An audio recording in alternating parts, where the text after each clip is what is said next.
چلتے ہیں جی آگے. اب ذرا آتے ہیں بڑی خبر کی، اور بڑی خبر کرتے ہیں بھارت پاکستان کے رشتوں کے حوالے سے، اور خبر پاکستان کے لیے ہے. پاکستان کے وزیر اعظم یو اے ای کے دورے پر ہے، اور یو اے ای نے جموں کشمیر کے معاملے پر اپنے موقف میں وضاحت کر دی ہے، اور پاکستان کی ڈپلومیسی پر ایک بڑا سوال اٹھا ہے. پاکستان کے وزیر اعظم یو اے ای کے اندر موجود ہیں، اور یو اے ای کے اندر انہوں نے آج ایک جوائنٹ ڈکلیریشن بھی جاری کیا ہے. لیکن اس جوائنٹ ڈکلیریشن میں پاکستان لگاتار اس بات پر اصرار کرتا رہا کہ جموں کشمیر کے متنازع معاملے کو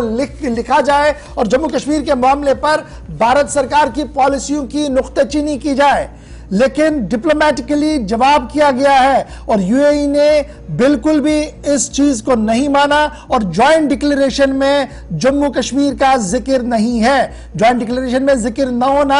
بھارت کی خارجہ پالیسی کی ایک کامیابی کی طور ایک اور قدم اسے مانا جا رہا ہے. اور پاکستان کی جو ڈپلومیٹک فیلیئرز ہے، عمران خان کا ماننا ہے اور دیگر جماعتوں کی طرف سے لگاتار تنقید کیا گیا شہباز شریف پر کہ جس طریقے کا موقف ملک کا اڈاپٹ کیا گیا اس میں اسی طریقے کا ماحول بنے گا. ادھر یہ بھی خبر آ رہی ہے کہ پاکستان کے دفتر خارجہ کا ہفتہ وار بریفنگ ہوا ہے، اور اس بریفنگ کے اندر انہوں نے تیسرے ملک کی ثالثی کا خیر مقدم کیا ہے، جس کو بھارت سرکار کی طرف سے منع کر دیا گیا. کہا کہ جموں کشمیر انٹرنل ایشو ہے، بائلیٹرل ایشو نہیں ہے، اور یہ انٹرنل ایشو کے طور پر ہی ایڈریس کیا گیا ہے. جو کچھ کیا گیا یہ دراصل قانون اور آئین کے تابع کیا گیا. فی الحال یو اے ای سے بڑی خبر پاکستان کے لیے بالکل اچھی خبر نہیں ہے، جہاں پر ڈپلومیٹک فیلئر پاکستان کا صاف نظر آ رہا ہے. سیدھے چلیں گے رحمت کلیم کے پاس. رحمت ذرا اپڈیٹ کیجئے گا. شہباز حکومت کے لیے ایک بڑا دھچکا یو اے ای میں ایک طرف سے یہ، اور اسی سکے کا دوسرا پہلو یہ بھی ہے کہ بھارت سرکار کی خارجہ پالیسی مضبوطی کے ساتھ یو اے ای نے ایکسپٹ کر دی ہے. جی بالکل، یو اے ای کی جانب سے جو جواب دیا گیا ہے، یوں کہیے کہ جس طرح سے سفارتی سطح پر پاکستان کو جھٹکا دیا گیا ہے، وہ واضح طور پر ہے کہ ہندوستان نے جو خارجہ پالیسی اپنائی تھی یا ہندوستان کی جو سفارتکاری رہی ہے اس میں بہت حد تک مضبوطی آتی ہوئی نظر آ رہی ہے. اور اسی مضبوطی کا نتیجہ ہے کہ پاکستان جن عرب ملکوں کے سہارے اب تک کشمیر کے معاملے پر پروپیگنڈا کرتا رہا ہے، یا کشمیر کے مسئلے کو اٹھاتا رہا ہے، چاہے او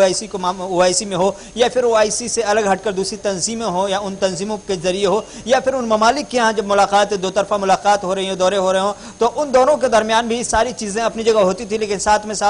ہی ساتھ ایک مدعا ضرور ہوتا تھا، ایک مسئلہ ضرور ہوتا تھا، وہ مسئلہ کشمیر کو لے کر کے ہوتا تھا، اور اس پر اس ملک کو کنوے کرنے کی کوشش کرتا رہا ہے اب تک پاکستان، چاہے وہ سعودی عرب کے ساتھ ہو، یو اے ای کے ساتھ ہو، عمان کے ساتھ ہو، یا پھر کویت قطر کے ساتھ ہو. ان ملکوں کا دورہ جب بھی ہوا ہے کوشش کی گئی کہ ان ملکوں کے ساتھ جہاں اپنے ملکی مفاد کو دیکھیں، وہیں ساتھ ہی ساتھ جو پروپیگنڈا ہے کشمیر کو لے کر کے اس پر بھی ان ملکوں سے کچھ نہ کچھ کمنٹ کرایا جائے، کچھ نہ کچھ بیان جاری کرایا جائے، تاکہ اس مسئلے کو عالمی سطح پر سرخیاں مل سکے. لیکن اس بار جس طرح سے یو اے ای نے جھٹکا دیا ہے، اس طرح سے اس سے واضح طور پر پاکستان کو ایک بڑا صدمہ کہہ سکتے ہیں، یا سفارتکاری کے محاذ پر ایک بڑی چوٹ کہہ سکتے ہیں جسے پاکستان کو لگا ہے. چونکہ ہمیں جو خبر ملی ذرائع کے حوالے سے، وہ خبر یہ ہے کہ پاکستان کے پی ایم شہباز شریف 2 دن کے دورے پر یو اے ای تھے. اس دوران جہاں ان کے انٹرنل بہت سارے ایشوز پر، چاہے وہ ٹریڈ کا معاملہ ہو، یا پھر ٹیکنالوجی کا معاملہ ہو، ڈیفنس کا معاملہ ہو، بزنس کا معاملہ ہو، ان تمام امور پر جہاں تبادلہ خیال ہوا، وہیں ساتھ ہی ساتھ مسئلہ کشمیر پر بھی وہ بات کرنا چاہ رہے تھے. لیکن پہلے ہی یو اے ای کی انتظامیہ نے، یو اے ای کی سرکار نے منع کر دیا اس معاملے پر کہ ہم اس معاملے میں بات چیت کرنے کے لیے تیار نہیں ہیں. دوسری بات یہ کہ جب پہلے محاذ پر ناکامی مل گئی تو دوسرا محاذ ہوتا ہے ملاقات کے بعد کا، جہاں پر ایک جوائنٹ ڈکلیریشن ہوتا ہے، یا یوں کہیے کہ مشترکہ اعلامیہ جسے ہم کہتے ہیں، وہ جاری کرنا ہوتا ہے. جب مشترکہ اعلامیہ تیار کیا جا رہا تھا، اس وقت پاکستان کی فارن منسٹری کی جانب سے یہ گرل کیا گیا، یہ کوشش کی گئی کہ ایک پوائنٹس کم سے کم روایتاً ہی صحیح ایک جملہ